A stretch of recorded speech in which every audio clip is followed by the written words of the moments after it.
Most people think attention is something they consciously control. Increasingly, it isn't. Modern environments compete aggressively for human attention because attention is now economic value. Every platform, headline, notification, algorithm, and outrage cycle is fighting for one thing: your attention, your focus. And most people will underestimate how much repeated exposure shapes perception, emotion, behaviour, identity, nervous system regulation, decision making.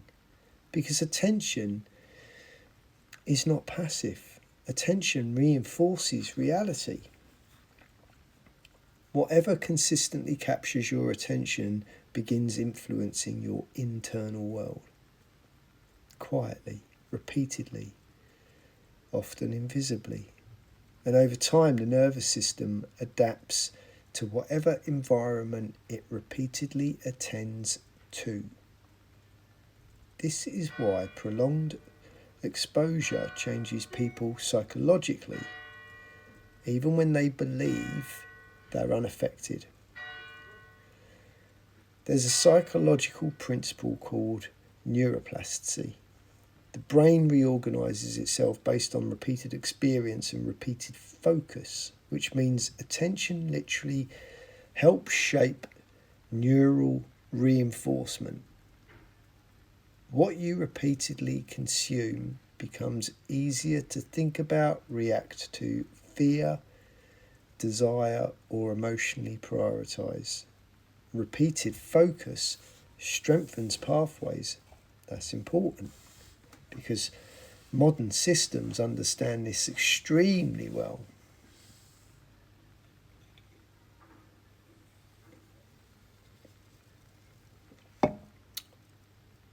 Most digital environments are not neutral.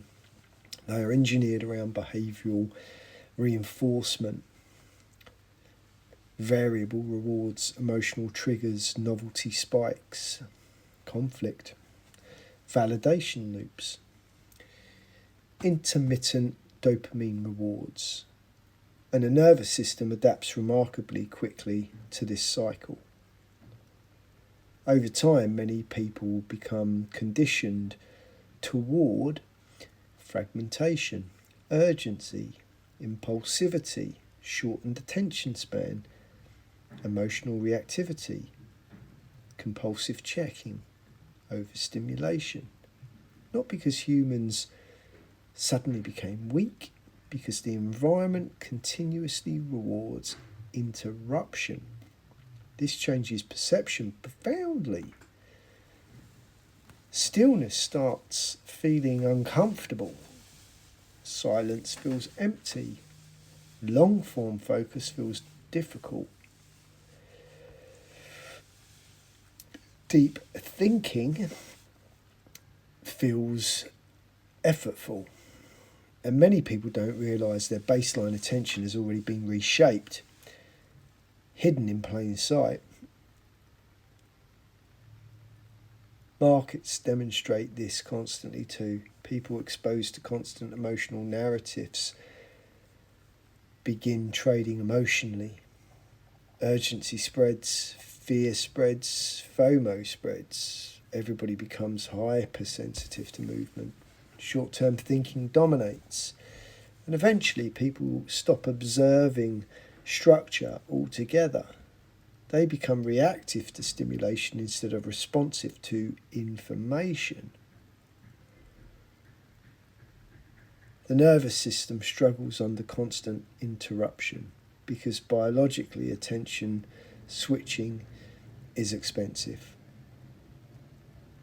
Every interruption forces recalibration,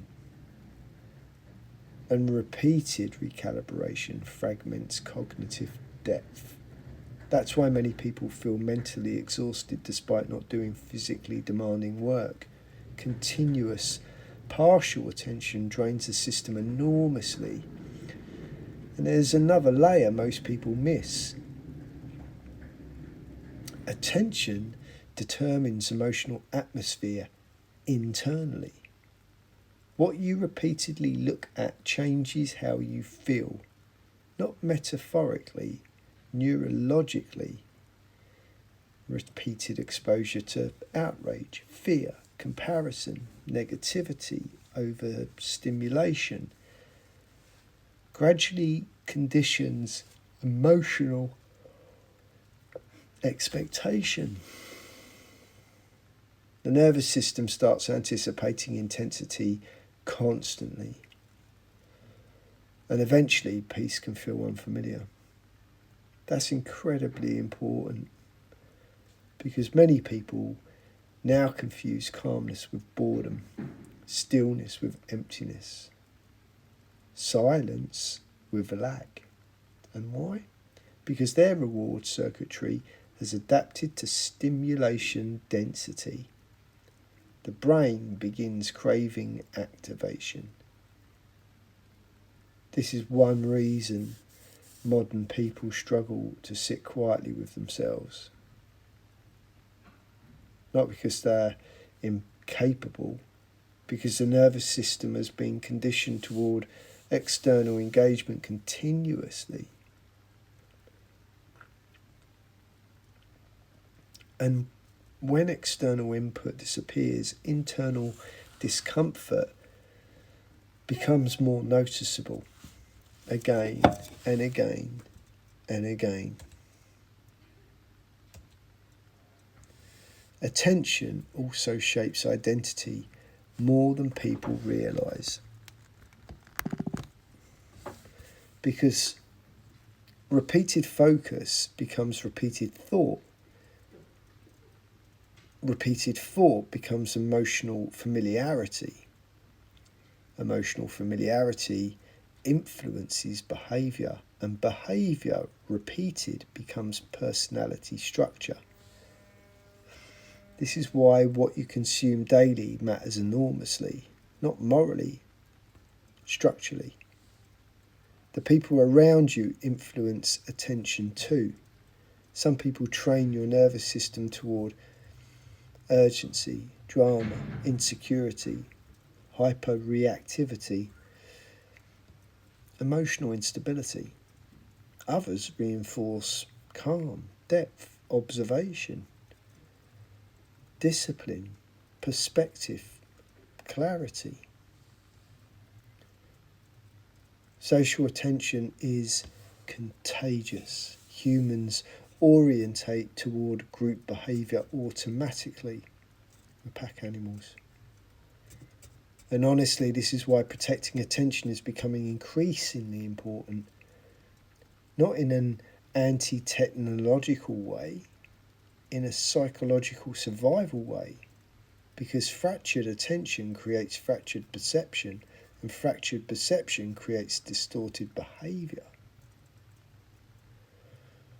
The ability to direct attention intentionally is becoming rare. Yet it may become one of the most valuable skills of modern life.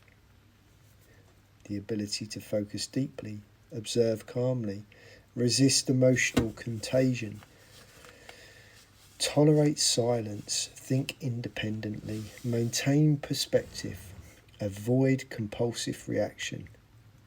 That's powerful now, because most people are being emotionally steered without realising it, not through force, through repeated exposure. The nervous system adapts to what it repeatedly rehearses. And algorithms don't care whether what captures your attention improves your life psychologically, only that it captures it suddenly and successfully. And this is why awareness matters. Once you begin observing where your attention goes, you start seeing patterns clearly. What triggers you repeatedly, what drains you repeatedly, what fragments you repeatedly, and what strengthens you repeatedly, right? Attention leaves behavioural fingerprints everywhere. And eventually you realise something uncomfortable. If you do not consciously train your attention, something else will train it for you. That's the real battle underneath modern life. Not information, attention. Because attention shapes perception. And perception shapes behaviour. And behaviour quietly shapes identity over time. The environments competing for your attention understand this deeply. Most people still don't. Anchoring light and awakening strength. The equilibrium path unfolds.